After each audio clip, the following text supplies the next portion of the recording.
맨 처음 등장하는 8장의 인물이 빌립이에요. 빌립. 이 빌립은 집사입니다. 예루살렘 교회에서 택한 7 집사 중에 하나였습니다. 하나. 사도, 빌립 사도가 아니고 빌립 집사입니다. 스데반의 순교 이후에 스데반 집사가 같은 집사죠.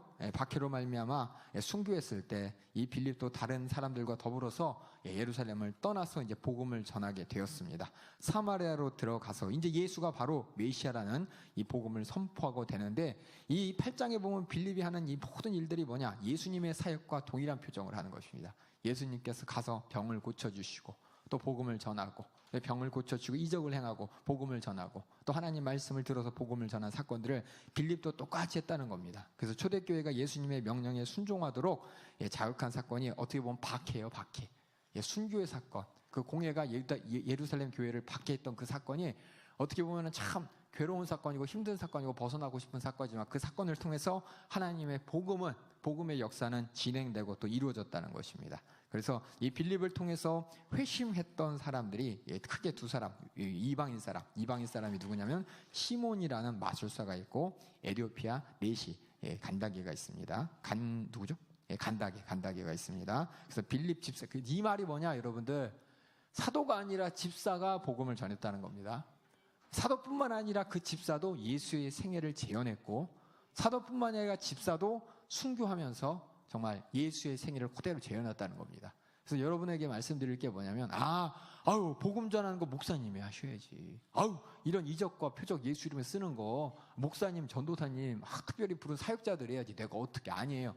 예수 믿는 사람은 누구나 다 예수님의 명령에 따라서 복음 전하는 것이고, 예수 이름의 권세로 귀신을 쫓아내는 것이고, 병을 고치는 것입니다. 그러니까 여러분들이 자꾸 그걸 인정하셔야 돼. 자꾸만 무슨 일이 있으면 찾기 바빠. 이거 어떡하지? 내가 예수 믿는 사람이고, 내가 예수의 복음을 믿는 사람이라면 여러분들도 예수의 이름의 권세를 가지고 손을 넣고 병을 고치시고 귀신을 쫓아내시고. 근데 중요한 게 뭐냐? 교회 질서 가운데 혹시나 이것을 분별하지 못해서 귀신에게 쓰임받지 마시고, 교회 질서 가운데 또 내가 아프고 내 자식이 아프면 목사님 어딨어? 이거 어떻게 해요? 손을 얹고 기도하세요. 기도하시고 믿음으로 기도하시면 하나님께서 일하십니다. 그러니까 여러분들이 꼭 목사님들만, 사모님들만, 목사님들이 설교하지 내가 무슨 설교를 해. 우리 교회는 일반 평신도들도 복음을 전하는 일, 다시 말해서 이 말입니다. 교회 가세요, 교회 와요 하고 초대하는 거 말고 예수 그리스도의 십자가의 복음을 전할 수 있는 사람이 되어야 되기 때문에 담임 목사님이 그것을 목표로 해서 평신도, 무보수, 전도자 학교를 하는 이유가, 전도자가 그 복음을 전하는 사람입니다. 듣고서 은혜 받고 나만 그만이 아니라 여러분들이 그 복음을 가서 전해질 수 있는 사람이 되어야 되는 것이고, 우리 교회가 그래서 우리 교구장님들, 그렇죠? 교구장님들이 신학교 뻥뻥 나와가지고 졸업생들이 하시나요? 아니에요.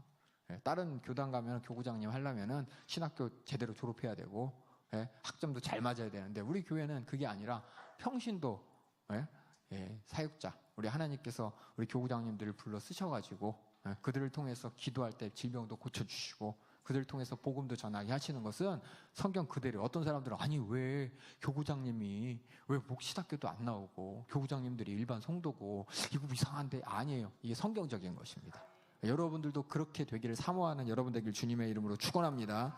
그래서 이 예루살렘 베드로밖에 안 보이는데, 넘어가면 그 다음에 누가 보이냐? 집사들, 일반 성도들이 보인다는 겁니다. 하나님이 쓰시는 데는, 하나님이 쓰시겠다 하는 데는 나는 목사가 아니니까, 나는 전도사가 아니니까가 아니라 누구든지 하나님이 원할 때 순종하는 자를 쓰고 계시고, 그 순종한 자는 우리 모두가 되어야 되는 겁니다. 여기서 우리 주일학교도 중고등부도 부장님들이 다 설교할 수 있으세요. 다 설교할 수 있으신 분들이 부장님들이시고 또 교사들이시고 학년장이들이기 때문에 그렇게 항상 준비하고 있습니다. 우리 연세중앙교회는 사역자가 다른 교회보다 적잖아요. 그렇죠? 이만한 교회면은 교구마다 목사님들 한 명 다 있어야 되는데, 우리는 대교구장님만 목사님이고, 또 주일학교도 그렇고, 모든 청년회 같은 경우에도 막 700명, 800명 되는데 사역자 한 명이잖아요. 이게 다 뭐냐? 그 부장들, 그 밑에 있는 부장님들, 청년의 부장님들이 다 전도사 역할을 감당하고 설교하고 복음 전하고 영혼 관리하는 거는 이 성경적이라는 겁니다. 그렇기 때문에 여러분들이 그 일은 나 아니고 전도사님이 해야 돼. 그 일은 목사님 해야 돼가 아니라 하나님이 여러분을 들어 쓰실 때 순종만 하면 되는 것입니다. 이렇게 빌립도 순종함으로 말미암아 복음을 전했고 예수의 생애를 재현했으니 여러분도 그렇게 예수의 생애를 재현하는 사람 되길 주님의 이름으로 축원합니다. 이제 빌립에 대해서 빌립이 만났던 두 사람 시몬이라는 마술사와 에디오피아 내시 말고 이제 에디오피아 내시가 어떤 사람이냐? 빌립이 이제 사마리아에서 말씀을 전하는데 하나님께서 사마리아 밖으로 가라는 명령을 내릴 때 즉각적으로 순종했습니다. 아브라함이 네 본토 친척 아비 집을 떠나 내가 정한 곳으로 가라 떠나라고 할 때 즉각 순종했듯이 하나님의 사람은 하나님의 목소리가 들려졌을 때 잠깐만요 이것만 하고 이거 아니라 그냥 바로 순종합니다. 이렇게 에디오피아 내시를 만나는 빌립에게 하나님께서 어딘지 모르는데 갑자기 가래요. 저쪽 유대 쪽으로 가라. 그래서 그쪽 즉각 순종해서 남서쪽으로 가니까는 거기서 하나님께서 에디오피아 내시를 만나게 하는데 이 에디오피아 내시가 간다기가 뭐 하고 있었냐? 이 사람은 하나님을 경외하는 사람이라 성전에서 예배를 하고 이제 돌아가는데 하나님의 말씀을 읽는데 이게 뭔 얘기인지 모르는 거야. 뭔 얘기인지. 맞아, 이게 사실이에요.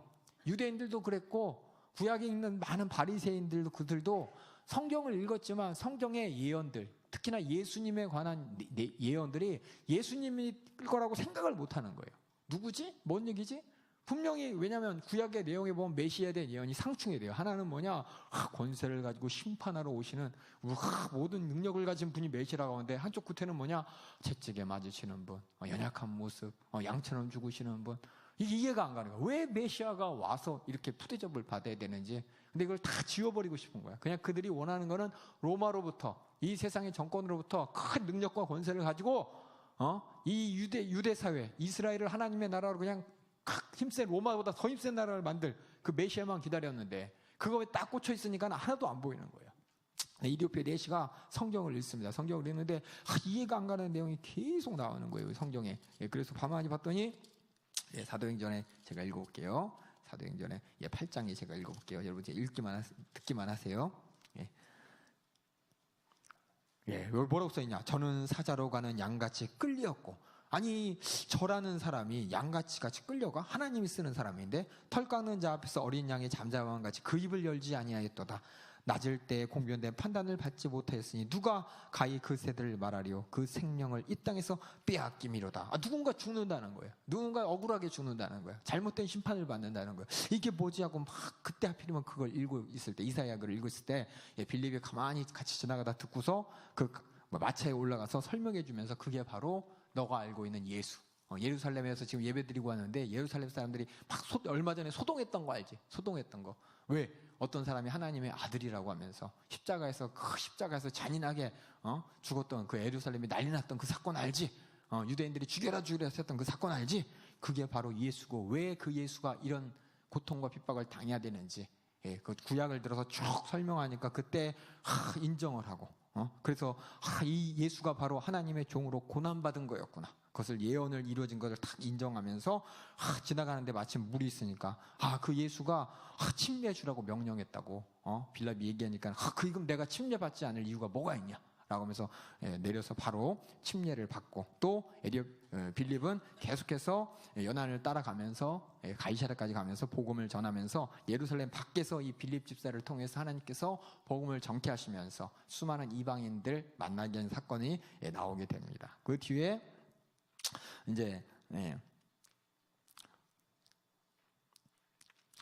이제 아나니아라는 사람이 나오는데 아나니아라는 사람 누구냐? 그 사도 바울의 눈을 열게 해준 사람인데 예수 믿는 사람들이 이제 박해당해서 예루살렘을 떠나서 유다와 사마리아에 막 퍼지게 되고 퍼질 때 복음이 증거되자 사울은 다메섹에 있는 예수님의 추종자들을 잡아 죽이라는 그 공의의 명령을 붙잡고 죽이러 가다가 예수님을 만나고 앞을 못 보게 됩니다. 근데 3일 동안 먹지도 못하게 될 때 하나님은 아나니아라는 사람을 보내서 이름이 참 비슷하죠. 그렇죠? 아나니아와 사피라. 그렇죠? 그 아나니아 아닙니다.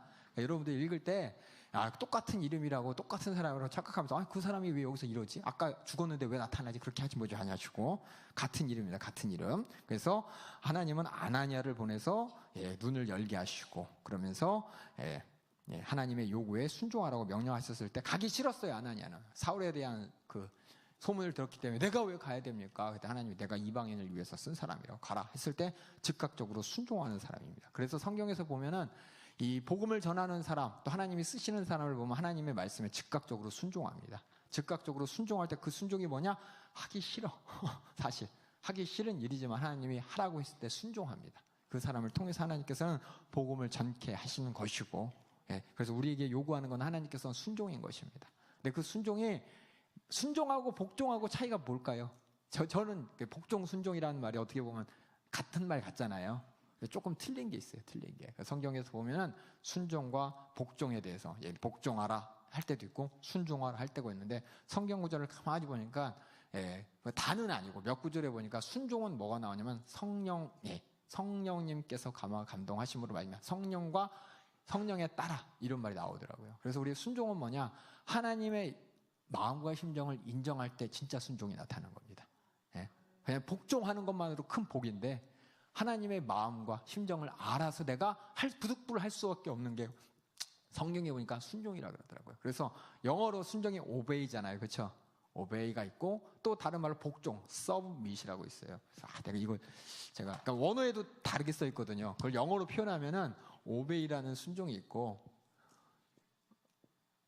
submit이라는 복종이 있는데 이 obey는 주로 어디에 쓰냐면은 자녀가 부모에게, 그렇죠? 자녀가 부모에게 이제 순종하는 이게 submit은 뭐냐면은 서로 종이 주인에게.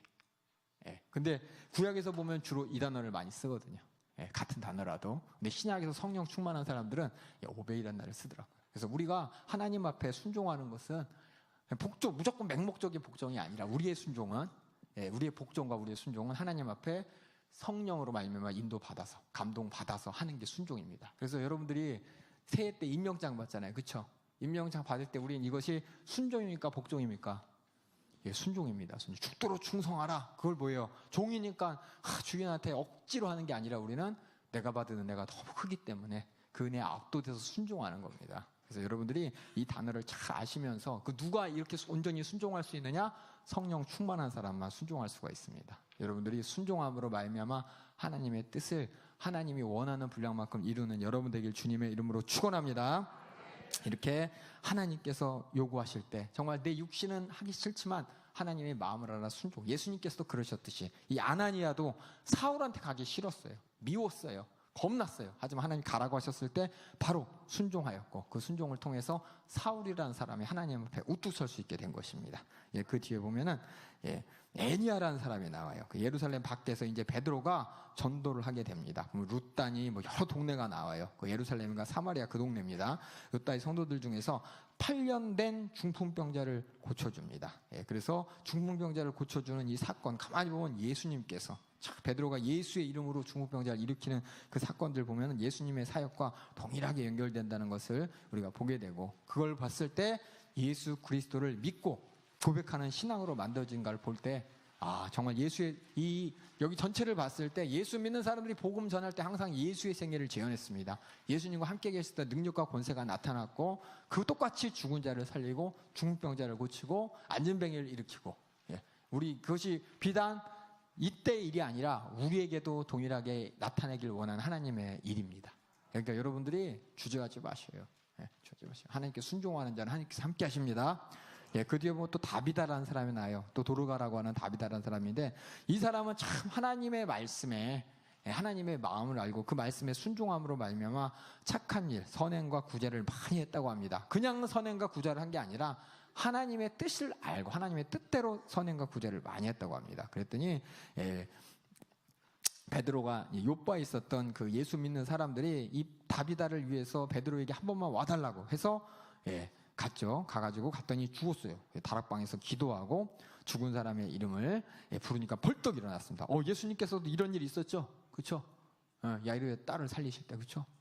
이런 일과 똑같이 베드로가 또 이런 일이 나타나는 거예요. 그래서 보면은 하나님께서 이 사도행전을 보게 되면은 장애인 애니야, 또 다비다, 과부, 중풍병자나 이런 과부들 어떻게 보면은 누가복음하고 똑같아요. 이런 다양한 사람들 또 이렇게 그 당시에 보이지 않는 중심에 서지 못했던 이런 사람들까지 하나님께 사랑하셨듯이 예수님의 복음을 전하는 제자들도 이렇게 예수님의 생애랑 똑같이 많은 사람들이 싫어하는, 예수님도 세리, 또 여자들, 또 과부들, 이방인들 사랑하신 것처럼 똑같이 이렇게 사랑하셨다는 것을 누가가 사도행전을 통해서 증거하고 있습니다.